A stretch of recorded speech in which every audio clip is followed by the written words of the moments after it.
Dasar cowok. Katanya rindu itu berat. Kata bohong. Dasar Dilan pengecut. Aku udah hamil, malah kabur, nggak tanggung jawab. Dasar. Melia, kamu kenapa? Aku hamil, Pak. Hamil? Hamil sama siapa? Sama Dilan. Dilan. Biar bapak susul dia ke sana. Kurang ajar, biar bapak suruh dia tanggung jawab.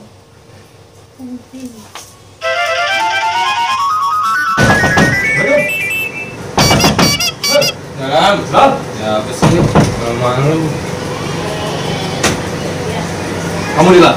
Iya, Pak. Saya mau ngomong sama kamu. Sini. Kenapa, Pak? Lu Dilan, aduh lu ngambilin anak gue, gimana sih urusannya?